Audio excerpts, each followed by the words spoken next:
காலம் எல்லாம் உன்னை நான் சுமப்பேனே. Hi, welcome back to my channel Ramesh Kala official. இன்றைக்கி நம்ம வீடியோவில் என்ன பார்க்க போகிறோம் அப்படின்னு பார்த்தீங்கன்னா, வரலட்சுமி பூஜையில் 3 நாள் கலசம் வச்சு நம்ம வீட்டில் எப்படி கொண்டாடணும் அப்படின்றது தாங்க பார்க்க போகிறோம். வாங்க வீடியோக்குள்ளே போகலாம். அதுக்கு முன்னாடி நம்ம சேனலில் நீங்கள் இப்போ தான் ஃபஸ்ட் டைம் பார்க்குறீங்க அப்படின்னா லைக் பண்ணி, ஷேர் பண்ணி, கமெண்ட் பண்ணுங்கள். வாங்க வீடியோக்குள்ளே போகலாம். ஃபஸ்ட் டே பார்த்திங்கன்னா ஈவினிங், வியாழக்கிழமை ஈவினிங் பார்த்திங்கன்னா பேக்ட்ராப் எல்லாமே அரேஞ்ச் பண்ணிட்டேங்க. அதுக்கப்புறம் வெள்ளிக்கிழமை காலையில் 2:50க்கெல்லாமே எழுந்திரிச்சு நல்ல நேரத்துலேயே அம்மனை வந்து வீட்டுக்கு அழைச்சிடலாம் அப்படின்னு சொல்லிட்டு வெள்ளிக்கிழமை காலையில் தாங்க அம்மனை வந்து வீட்டுக்குள்ளேயே அழைச்சேன். அதுக்கு வந்து பார்த்திங்கன்னா ஃபஸ்ட்டே கலசம் வைக்கிறதுக்காக மனை எல்லாமே செட் பண்ணி நைட்டே செட் பண்ணி வச்சுட்டேன். இப்போ வந்து என்ன பண்ணுறேன்னா, கலசம் ரெடி பண்ணுறதுக்காக வாழை இலையெல்லாம் பச்சரிசியெல்லாம் போட்டு நிரப்பி வச்சுட்டேன். அதுக்கப்புறம் பார்த்திங்கன்னா கலசம் ரெடி பண்ணிகிட்ருக்கேன். கலசத்தில் எல்லாமே என்னென்ன பொருள் போட்டிருக்கேன், எப்படி ரெடி பண்ணேன் அப்படின்றதுக்கு இதுக்கு முன்னாலே ஒரு வீடியோ போட்டிருக்கேன். அந்த வீடியோவில் போய் டீட்டெயிலாக கொடுத்துருக்கேன், போய் பாருங்கள். அதுக்கப்புறம் கலசம்லாம் ரெடி பண்ணதுக்கப்புறம் வாசலில் மாக்கோளம் போட்டு நிலைக்கெல்லாம் போட்டு வச்சு அம்மனை அலங்காரம் பண்ணி வீட்டுக்குள்ளே அழைக்கிறதுக்காக வெளியில் எடுத்து வச்சுருக்கேங்க. அம்மனுக்கு தாம்பூலமும் வச்சுருக்கேன். அம்மனுக்கு என்ன மாதிரியான தாம்பூலம் வச்சு வீட்டுக்குள்ளே அழைக்கணும் அப்படிங்கிறதுக்காக ஒரு வீடியோ கொடுக்குறேங்க. அந்த வீடியோ போய் நீங்கள் மறக்காமல் செக் பண்ணி பாருங்கள். அம்மனுக்கு வந்து தீபதூப ஆராதனை காமிச்சேன். அம்மனை வந்து நல்லபடியாக எங்கள் வீட்டில் வந்து பரிபூர்ணமாக குடியிருக்கணும் அப்படின்னு சொல்லி மனசார வேண்டி, லக்ஷ்மி தாயே எங்கள் வீட்டுக்கு வாங்க அப்படின்ற மாதிரி அம்மனுக்கு வந்து அம்மன் பாடல் பாடி வீட்டுக்குள்ளே அழைச்சாச்சுங்க. இந்த இயர் வந்து 5th இயருங்க. நாங்கள் வரலட்சுமி நோன்பு எடுக்கிறது. எல்லா வருஷமும் என் ஹஸ்பண்ட் தாங்க அம்மனை அழைச்சிட்டு வருவாங்க. இந்த வருஷமும் என் ஹஸ்பண்ட் தான் அழைச்சிட்டு வந்து அம்மனுக்கு தயார் பண்ணி வச்சிருந்த மேடையில அம்மனை அமர்த்தியாச்சுங்க.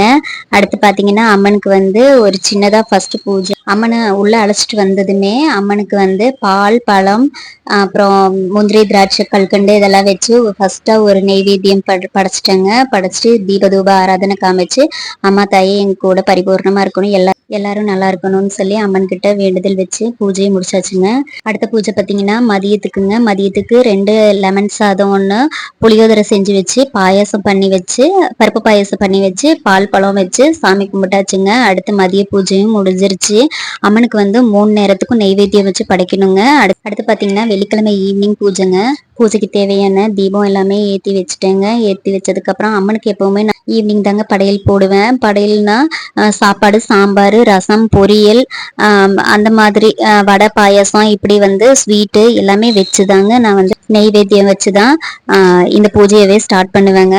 அதுக்கப்புறம் பார்த்தீங்கன்னா சுமங்கலி பெண்களை கூப்பிட்டுருந்தேன். அவங்களுக்கு தாம்பூலம்லாம் எல்லாமே ரெடி பண்ணி வச்சுருந்தேன். ஃபஸ்ட்டு விநாயகரை வழிபட்டு, அதுக்கப்புறம் எங்களோட குலதெய்வத்தை வழிபட்டு, அதுக்கப்புறம் கலச பூஜை பண்ணேங்க. அதுக்கப்புறம் தான் அம்மனுக்கு 108 போற்றி சொல்லி முடிச்சதுக்கப்புறம் கனகதாரா சோஸ்திரம் சொன்னேங்க. அதுக்கப்புறம் லக்ஷ்மி அஷ்டோத்திரம் சொல்லி முடிச்சு அம்மனுக்கு தீபதூபம் காமிச்சேங்க. நெய்வேத்தியெல்லாம் பிரசாதம்லாம் சாமிக்கு படைச்சாச்சுங்க. படைச்சதுக்கப்புறம் பார்த்தீங்கன்னா தீபதூப ஆராதனை காமிச்சு எல்லாருக்குமே, சுமங்கலி பெண்கள் எல்லாத்துக்குமே, வந்திருந்தவங்க எல்லாருக்குமே வயிறார சாப்பிட்டு போகணும் அப்படின்றது தான் என்னோட இதுங்க. அப்போ வந்து அந்த லக்ஷ்மியை நம்ம வீட்டில் சாப்பிட்ட மாதிரி ஒரு திருப்தியாக இருக்குங்க. அப்படியே தான் இந்த வருஷமும் எல்லாரையும் சாப்பிட வச்சு, அதுக்கப்புறம் பார்த்தீங்கன்னா எல்லாத்துக்கும் தாம்பூலமும் கொடுத்தாச்சுங்க. தாம்பூலம் கொடுத்து எல்லாரையுமே வழி அனுப்பி வச்சதுக்கப்புறம் என் ஹஸ்பண்ட் கடையிலேருந்து அப்போதாங்க வந்தாங்க. அதுக்கப்புறம் தான் திரும்ப ஆராதனையெல்லாம் சாமிக்கு தீபம்லாம் காமிச்சிட்டு ஹஸ்பண்ட் கையால் மஞ்சள் குங்குமம் வச்சாச்சுங்க. வச்சதுக்கப்புறம் தாலிக்குமே வச்சு விட்டாங்க.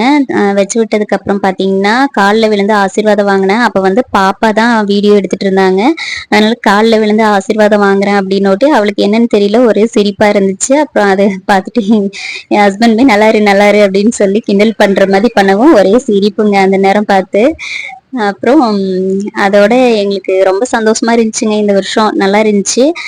சாப்பிட்டுட்டு குட்டீஸுங்க சாப்பிட்ட இலையெல்லாம் இன்னும் எடுக்கவே இல்லை. சரி, அதுக்கப்புறமா நம்ம எடுத்துக்கலாம் அப்படின்னு சொல்லிட்டு பக்கத்தில் குட்டி பசங்க எல்லாமே விளையாண்டுட்டு இருந்தாங்க. அதுக்கப்புறம் இலையெல்லாம் எடுத்து வச்சதுக்கப்புறம் பார்த்தீங்கன்னா அம்மனுக்கு வந்து ஆரத்தி எடுக்கணும் இல்லைங்களா, ஏன்னா கண்டிப்பாக திருஷ்டி பட்டிருக்கும். அதுக்காக ஆரத்தி எடுத்துடலான்னு சொல்லிட்டு நானுமே ஆழம் கரைச்சிட்டு வந்துட்டேங்க. ஆரத்தி எடுக்கிறது வந்து என்னன்னு பார்த்தீங்கன்னா அம்மனுக்கு வந்து திருஷ்டி கழிக்கிறது தாங்க.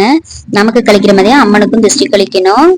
ஒரு தட்டில் தண்ணியில் மஞ்சள் பொடி கொஞ்சம், அதுக்கப்புறம் குங்குமம் கொஞ்சம் கலந்து ஒரு வெத்தலை வச்சு அதில் கற்பூரம் வச்சு ஆரத்தி காட்டணுங்க. அவ்வளோதான், சிம்பிள் தாங்க. அம்மனுக்கு ஆரத்தி எடுத்துகிட்டு போயிட்டு ரோட்டில் கொண்டு போய் வெளியில் ஊற்றிட்டு வந்துட்டேன். அதுக்கு அடுத்து பார்த்தீங்கன்னா அன்னையோட பூஜை முடிஞ்சுங்க. வெள்ளிக்கிழமை பூஜை முடிஞ்சு அப்புறம் பார்த்தீங்கன்னா இது வந்து அடுத்த நாளுங்க, சனிக்கிழமை காலையிலங்க.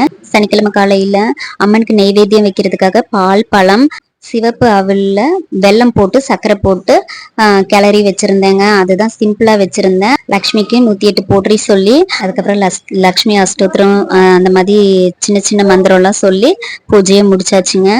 இந்த வீடியோ வந்து பாப்பா தாங்க எடுத்தாங்க, அதனால சரியா கரெக்டா எடுக்க தெரியல அவங்களுக்கு. அதனால என்னால முடிஞ்ச அளவு குட்டி குட்டியா எடுத்து அதை தாங்க எடிட் பண்ணி போட்டிருக்கேன். இந்த வரலட்சுமி பூஜையை 5 வருஷமா பண்ணிட்டு இருக்கேங்க. 5 வருஷத்துலயுமே எனக்கு வந்து நிறைய நல்ல முன்னேற்றம் தான் தெரிஞ்சிருக்குது. நீங்களுமே கண்டிப்பா வரலட்சுமி பூஜையை வந்து பண்ணுங்க. நம்மளால பெருசா பண்ண முடியல அப்படின்னாலும் சிம்பிளா நம்மளால முடிஞ்ச அளவு பண்ணலாம். அது வந்து நமக்கும் நல்லது, நம்ம குடும்பத்துக்குமே ரொம்ப நல்லதுங்க. இது அடுத்த நாள் மார்னிங் பார்த்தீங்கன்னா புனர் பூஜை பண்ணிட்டேங்க. புனர் பூஜை பண்ணதுக்கு அப்புறம் அம்மனை வந்து எடுத்துட்டு வந்து அப்படியே அரிசி பாத்திரத்துல வச்சுட்டேன். அடுத்து 1.5 மணி நேரம் கழிச்சு ஒரு 10:45 அந்த டைம்ல தாங்க நல்ல நேரம் இருந்துச்சு. அந்த டைம்ல பார்த்தா அம்மனை வந்து கலசத்தெல்லாம் பிரிச்சு வச்சிடலாம் அப்படின்ட்டு கலசத்தெல்லாம் பிரிச்சுட்டு இருந்தேங்க. ஒன்னொன்னா பிரிச்சு எடுத்து வச்சதுக்கு அப்புறம் அம்மனோட முகத்தையும் தேங்காவும் வந்து அரிசி பாத்திரத்திலேயே அப்படியே வச்சிருவேங்க ஒரு 3 நாளைக்கு. 3 நாள் முடிச்சதுக்கு அப்புறம் நம்ம எடுத்து அம்மனோட முகத்தை வந்து நம்ம துணி இல்லாட்டி ஒரு கவர் போட்டு பேக் பண்ணி பத்திரமா எடுத்து வச்சிருங்க. வச்சதுக்கு அப்புறம் தேங்காவை பார்த்தீங்கன்னா நம்ம ஏதாவது ஸ்வீட் செஞ்சிடலாம். நான்வெஜ்க்கு யூஸ் பண்ணாம மட்டும் பார்த்துக்கோங்க. கலசத்துல இருக்க காயின் எல்லாமே எடுத்து பணப்பெட்டியில வச்சுக்கோங்க. அதுக்கப்புறம் உள்ள இருக்க கலச பொருள் எல்லாமே ஒன்று என்ன பண்ணோம் அப்படின்றத நெக்ஸ்ட் வீடியோல பிரீஃபா கொடுக்குறேன். மறக்காம போய் செக் பண்ணி பாருங்க. அம்மனுக்கு சாத்தியிருந்த பூ மாலை இதெல்லாம் மட்டும் கால் படாத இடத்துல ஆத்துல விட்டுருங்க தண்ணியில. நானும் தண்ணியில விடுறதுக்காக எல்லா இடத்துக்கும் கட்டி வச்சிட்டேன். இப்படிதாங்க 3 நாளா நாங்க எங்க வீட்டுல வரலட்சுமி அம்மனை செலிப்ரேட் பண்ணோம். இந்த வீடியோ உங்களுக்கு பிடிச்சிருந்தா லைக் பண்ணி ஷேர் பண்ணி கமெண்ட் பண்ணுங்க. ஓகே, தேங்க்யூ, பாய்.